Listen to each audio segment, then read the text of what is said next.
Question 1. How are you feeling?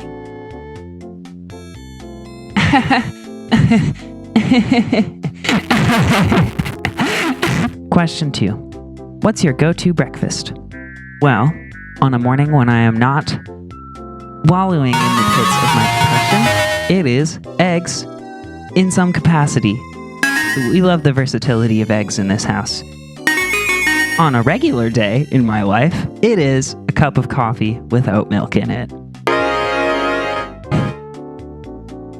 Question 3. What do you like on your pizza?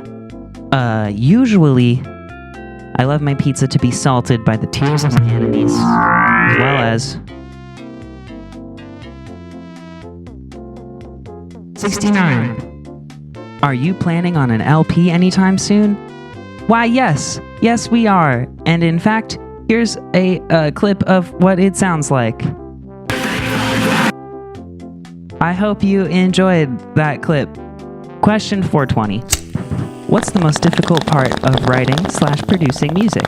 Well, in the latest stages of capitalism, it is harder than ever to be making a living as a musician.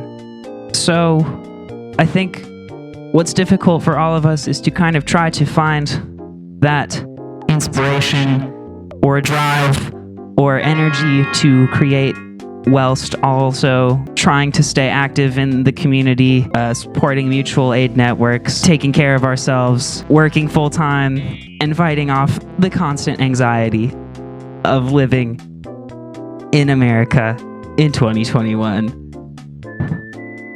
Who are your biggest inspirations? Marvin Gaye has always been my go-to any time of day artist. Recently, I've been getting into Carole King, obviously Gary Gygax, J.R.R. Tolkien.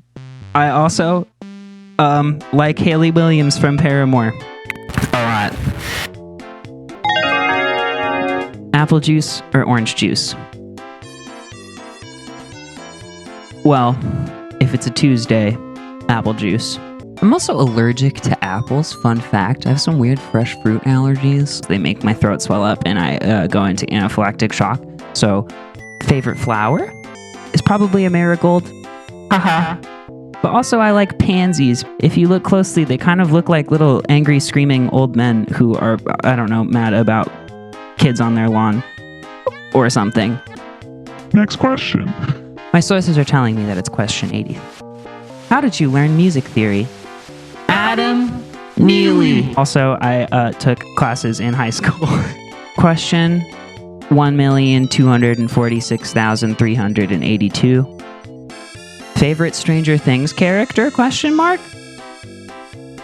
Hopper, probably, because I want him to eat me.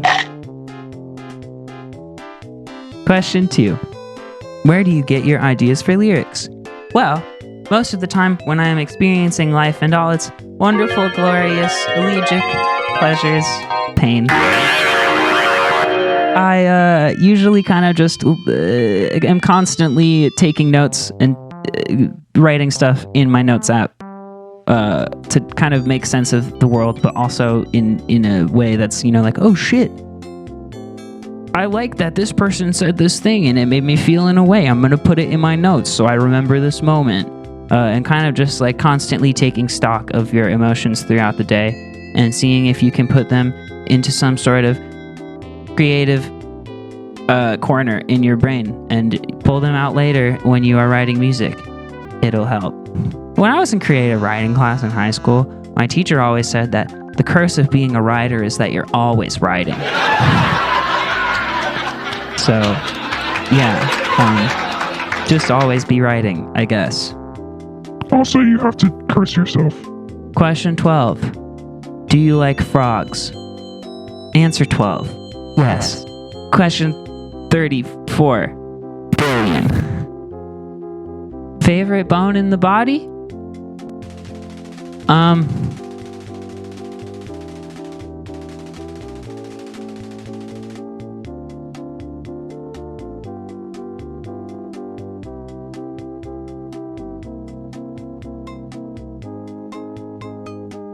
teeth. Question 100,000. Are you celestial beings? That's the goal. Question 1/4. Thighs or tummy? I'm abstinent. Question 1. Something new you've learned about You can't really understand. Star Wars lore recently. I guess something new that I learned about Star Wars lore is that the reason the John Williams composition Duel of the Fates is called Duel of the Fates is not because it is the decision between Qui-Gon and Darth Maul's fate, but rather it is Qui-Gon fighting for the future of Anakin Skywalker, so he doesn't, when Qui-Gon dies, that is the solidification of Anakin Skywalker someday becoming Darth Vader. The closest thing he has had to a father figure is now gone, and Obi-Wan only trained Anakin because he made a promise to Qui-Gon, and not because he wanted to raise Anakin to be a good person / good Jedi. So Anakin was cursed after Qui-Gon died, and that's why it is called Duel of the Fates, and that is something new I learned recently. 17. Pee pee poo poo doo doo butt. Question 3. Hold on. Are we gonna go? Question 300,000.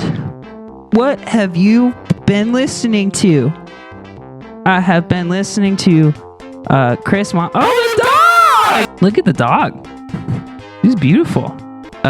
New Job Bass. Been getting into New Job Bass a lot recently. I've been watching Samurai Champloo.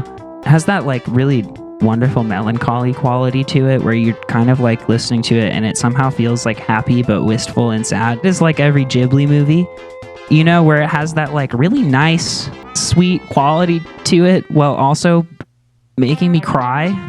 I love that. I have grown so comfortable with experiencing life in pain, vibing.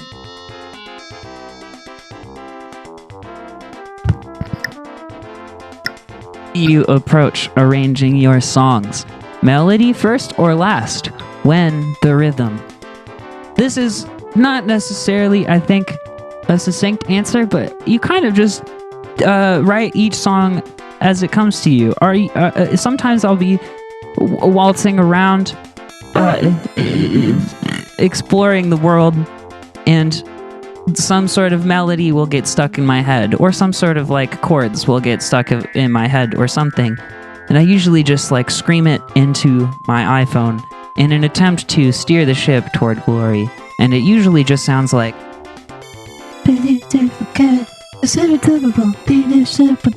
and it means nothing. But sometimes, if you make a habit out of creating, it's really good. And your muse comes down from heaven and blesses you with a wonderful song.